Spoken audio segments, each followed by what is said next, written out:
Assalamualaikum warahmatullahi wabarakatuh.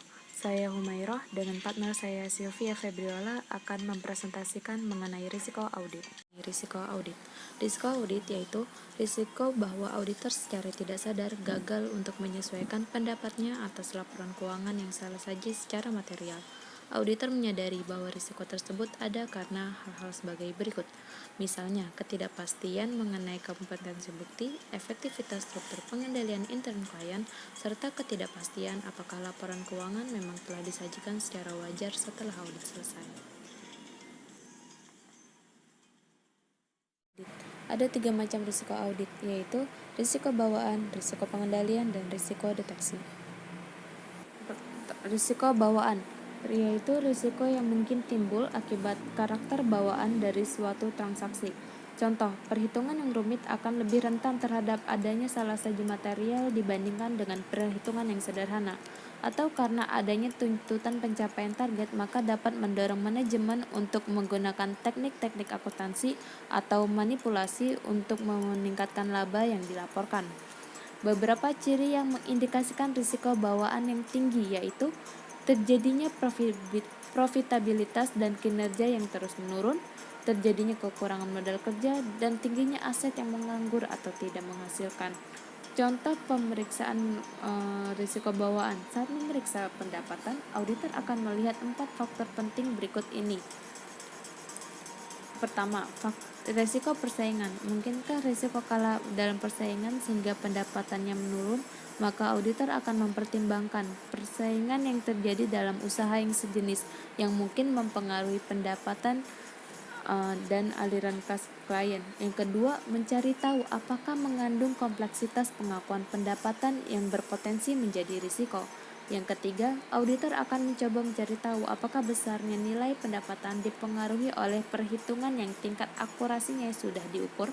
Keempat, auditor bisa menggunakan laporan hasil audit periode sebelumnya sebagai tambahan bahan pertimbangan karena salah saji mungkin terjadi pada periode sebelumnya.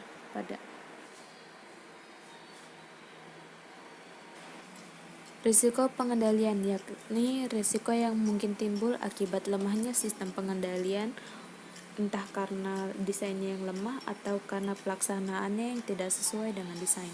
Karakter perusahaan yang memiliki risiko pengendalian tinggi adalah sebagai berikut. Pertama, struktur organisasi yang kurang baik, sehingga pembagian tugasnya menjadi tidak jelas.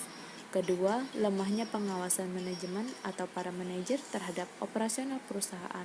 Hal ini bisa dilihat dari beberapa hal, misal tidak ada level otorisasi yang jelas, sehingga semua orang bisa mengakses informasi dan data yang ada. Tidak ada kegiatan supervisi, tidak pernah ada audit fisik, dan tidak ada performance review. Dan yang ketiga, tidak memiliki auditor internal dan komite audit. Dan yang terakhir, sistem pengendalian internal yang lemah dan tidak efektif. Contoh pemeriksaan sistem pengendalian internal yang paling klasik adalah faktor pemisahan tugas pada departemen-departemen yang berpotensi terjadinya kecurangan pada aset. Dua jenis aset yang sering terjadi kecurangan di dalamnya adalah persediaan dan kas. Katakanlah auditor sedang memeriksa persediaan, maka auditor akan memeriksa apakah ada 2 pekerjaan terkait atau lebih yang dirangkap oleh 1 orang petugas. Misal, pegawai pada bagian pembelian merangkap sebagai petugas yang menerima barang, dan untuk pekerjaan persediaan lainnya di bagian gudang. Nah, pada pengendalian ini bisa dikatakan pengendaliannya buruk. Terakhir adalah risiko deteksi, yaitu risiko yang timbul akibat kegagalan auditor dalam mendeteksi salah saji material yang terjadi. Ada 4 faktor yang berpotensi menghasilkan risiko deteksi yang tinggi, yang itu salah mengaplikasikan prosedur audit. Contohnya, auditor menggunakan rasio yang salah ketika mengukur tingkat akurasi angka saldo. Dan yang kedua, salah menginterpretasikan hasil audit. Jadi mungkin auditor sudah menggunakan rasio yang benar, namun salah ketika menginterpretasikan hasil perhitungan. Misalnya, auditor sudah mengatakan inventory disajikan dengan semestinya, padahal terdapat kesalahan saji materi di dalamnya. Selanjutnya, salah memilih metode uji. Jadi setiap saldo akun yang disajikan pada laporan keuangan harusnya diuji menggunakan metode yang paling sesuai. Dan yang paling terakhir, pengujian risiko pengendalian yang kurang intensif. Risiko deteksi akan meningkat apabila risiko pengendalian kurang intensif. Misalnya, di beberapa wilayah terdapat pengendalian yang lemah, namun lolos dari pengujian karena auditor tidak tahu wilayah tersebut ternyata lemah, sehingga ada salah saji atau kecurangan yang tidak terdeteksi selama proses pengujian dijalankan. Dalam menetapkan risiko untuk suatu asersi, auditor perlu melakukan prosedur penetapan risiko. Pertama, mempertimbangkan pengetahuan yang diperoleh dari prosedur-prosedur untuk mendapatkan pemahaman tentang apakah pengendalian yang berhubungan dengan asersi telah dirancang dan dioperasikan oleh manajemen perusahaan. Kedua, mengidentifikasikan salah saji potensial yang dapat terjadi dalam asersi perusahaan. Ketiga, mengidentifikasikan pengendalian yang diperlukan atau diperkirakan akan mampu untuk mencegah dan mendeteksi salah saji. Keempat, melakukan pengujian pengendalian yang diperlukan untuk menetapkan efektivitas rancangan dan pengoperasiannya. Kelima, mengevaluasi bukti dan menetapkan risiko.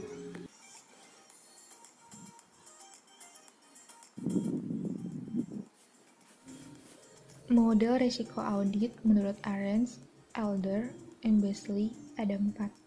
Pertama, PDR, Planned Detection Risks, atau resiko penemuan yang direncanakan. Adalah resiko bahwa bahan bukti yang dikumpulkan dalam segmen gagal menemukan salah saji yang melewati jumlah yang dapat ditoleransi kalau salah saji semacam itu timbul. Kedua, IR, Inherent Risks, atau resiko bawaan, adalah penetapan auditor akan kemungkinan adanya salah saji dalam segmen audit yang melewati batas toleransi sebelum memperhitungkan faktor efektivitas pengendalian intern.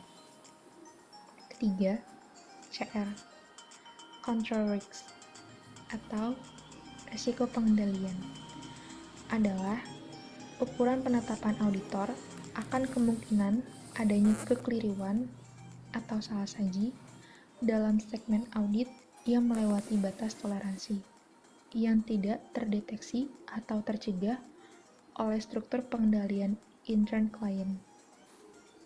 Keempat, AAR, Acceptable Audit Risks, atau risiko audit yang dapat diterima, adalah ukuran ketersediaan auditor untuk menerima bahwa laporan keuangan salah saji secara material walaupun audit telah selesai dan dapat wajar tanpa pengecualian telah diberikan. Seperti yang teman-teman dapat lihat di slide, ini adalah model risiko perhitungan audit. PDR sama dengan AAR per IR kali CR. Berbagai kemungkinan hubungan antara materialitas risiko audit dan bukti audit dapat digambarkan. 1. Jika auditor mempertahankan risiko audit konstan dan tingkat materialitas dikurangi, auditor harus menambah jumlah bukti audit yang dikumpulkan. 2. Jika auditor mempertahankan tingkat materialitas konstan dan mengurangi jumlah bukti yang dikumpulkan, risiko audit menjadi meningkat. 3. Jika auditor menginginkan untuk mengurangi risiko audit, auditor dapat menempuh salah satu dari 3 cara berikut ini. 1. Menambah tingkat materialitas, sementara itu mempertahankan jumlah bukti audit yang dikumpulkan. 2. Menambah jumlah bukti audit yang dikumpulkan. Sementara itu, tingkat materialitas tetap dipertahankan. 3. menambah sedikit jumlah bukti audit yang dikumpulkan, dan tingkat netralitas secara bersama-sama.